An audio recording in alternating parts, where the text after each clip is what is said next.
Hi, and welcome back to Eagle TV. Today, we have another great show for you guys. And in case you forgot who we are, I'm not Griffin Harold. and I'm not Lily Stallman. And this is Eagle TV. Hey, I'm Karis. And I'm Daniel. Welcome to this week's devotion. Today, we're going to talk about being content. It's hard to be content because our human nature always wants more. But Psalm 23:1 says, "The Lord is my shepherd, I shall not want."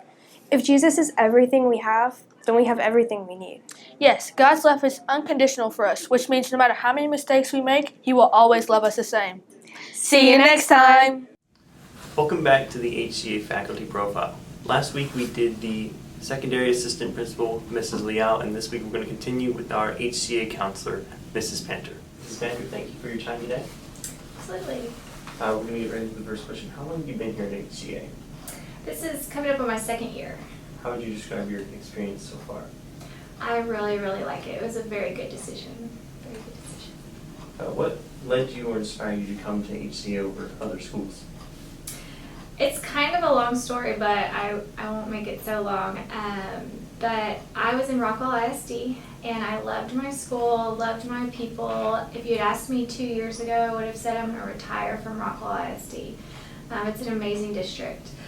But God's timing, right? And so He had been really changing my heart over the last few years that I want to be able to talk to kids about their identity in Christ and the things that students would come to me and their struggles. They really needed to hear the gospel and the love of Jesus, and you're not allowed to do that in a public school. And so last year, when I was called that there was an opening here, at first I just dismissed it and said, no, I can't leave my school. And then God continued to work on me about that. And, His timing is not always our timing. And so I'm so glad He brought me here, definitely. So speaking about your time in Rockwell ISD, how would your experience at HCA almost differ from your time at Rockwell? So many things are different. I would say the issues that the students are dealing with here are very similar to the issues that public school, any district I've worked in. One of the main differences is because we're so much smaller here, we can really speak to individual needs of students. Also, the staff here can constantly talk to the students about a biblical worldview, whereas in a public school, the students are constantly told what their identity is in the world and what the world thinks about you and how that should shape you. And here they don't hear that, and I love that.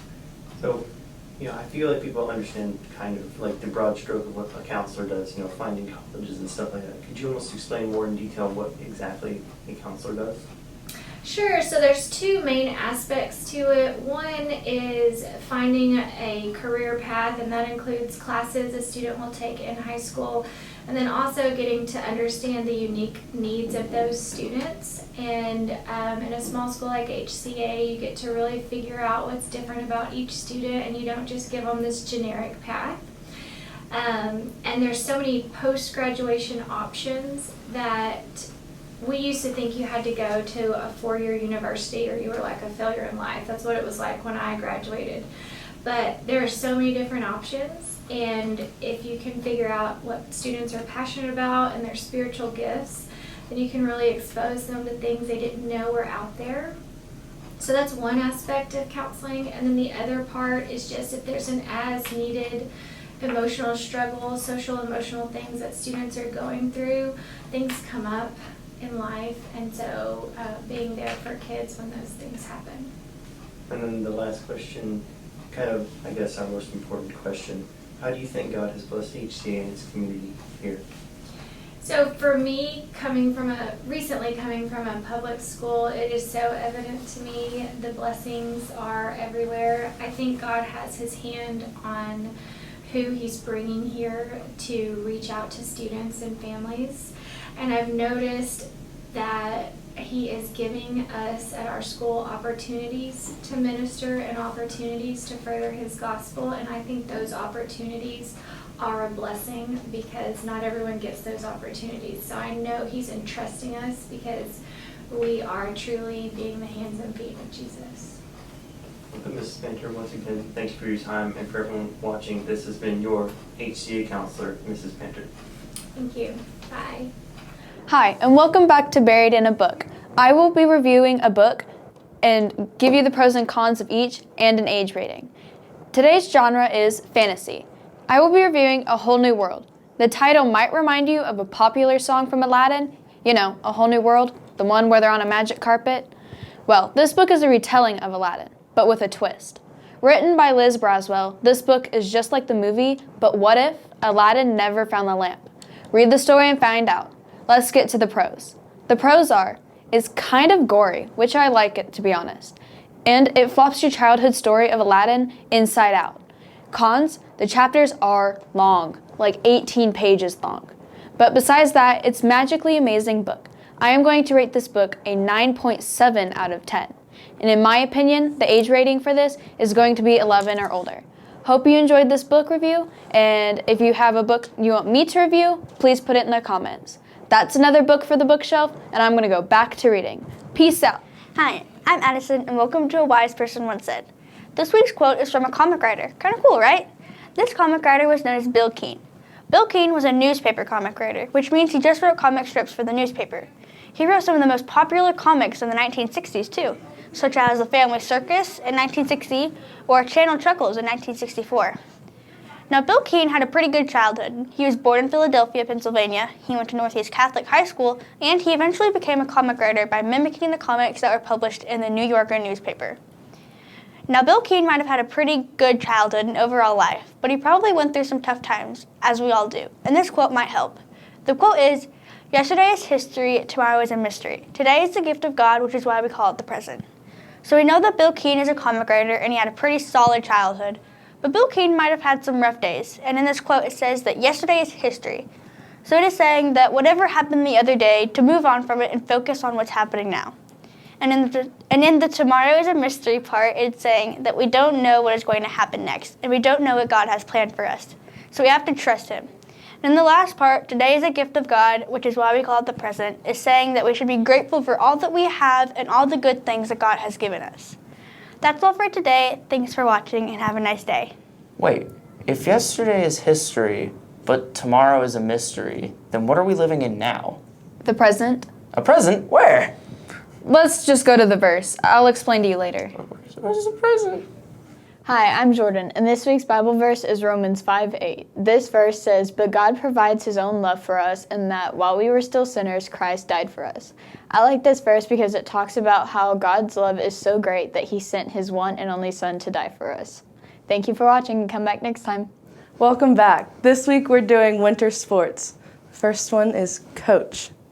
Coach. Basketball. Basketball. Medal. Medal. Ski. Ski. Skating. Skating. Olympics. Olympics. Win. Win. And lose. Lose. See you next time. Welcome back to ACA Trivia. I'm Sam and this is Luke.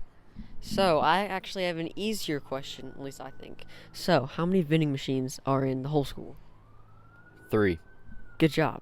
How many vending machines are in the whole school? 3. Good job. How many vending machines are in the whole school? I'm guessing probably 4.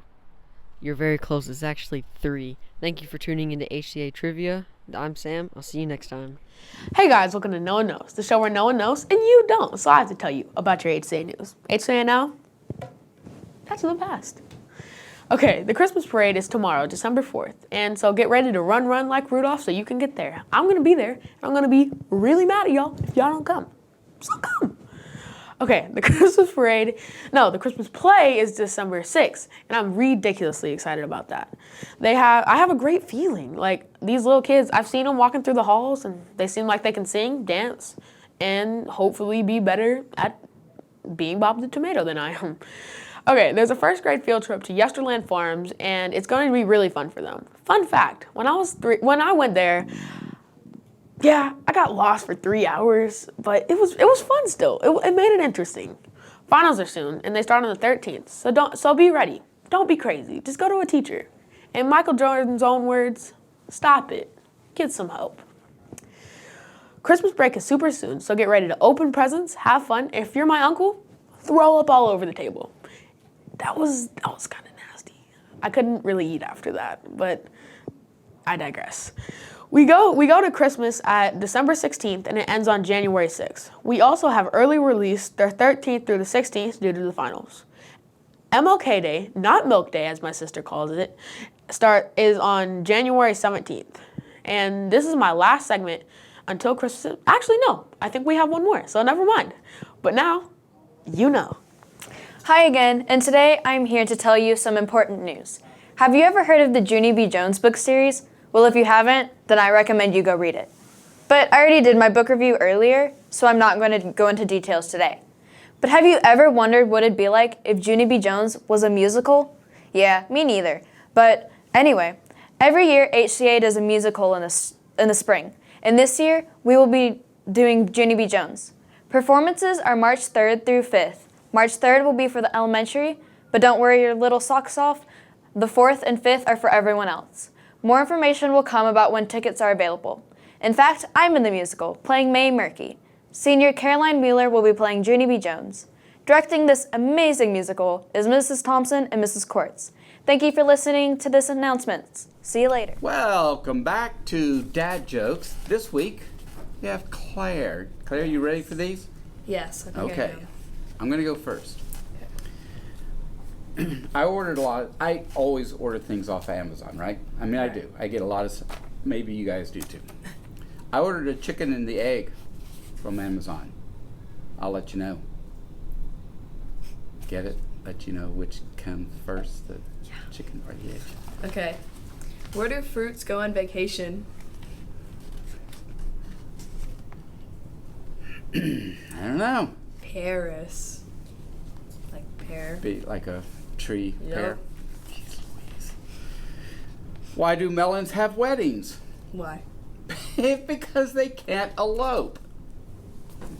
Cantaloupe, you know? Mm-hmm. Push the end of it, smell it, Yep. cantaloupe. Okay. That's why they have weddings, because they can't elope. Why couldn't the bicycle stand up by itself? It was too tired. I almost said that. I was trying to think of wheels, tired. All right, here's the last one. Okay. All right? Which days are the strongest? I don't know. Saturday and Sunday, because the other ones are weekdays. All right. That's it for this week. We'll see you next time. Hi, and welcome back to another episode of Summer States. This week's state is Nevada, so let's get right into it. Did you know that Nevada is the 7th largest state in size in the U.S.? 15 of the top 25 largest hotels in the world reside in Las Vegas. Nevada has more mountain ranges than any other state in the U.S. Also, Nevada is nicknamed the Silver State and is actually the largest gold-producing state in the U.S., 4th largest in the world. Well, that's all for this week. Stay tuned for next week. Bye. Lily, do you know when a joke becomes a dad joke? When a dad says it? No, when it becomes apparent. Griffin, that was the worst thing ever. I know, but you know what else is the worst thing ever? When you watch Eagle TV and don't like and subscribe. So make sure you press that like button and subscribe. I'm Lily Stolman. And I'm Griffin Harrell. And that was Eagle TV. See you guys next time.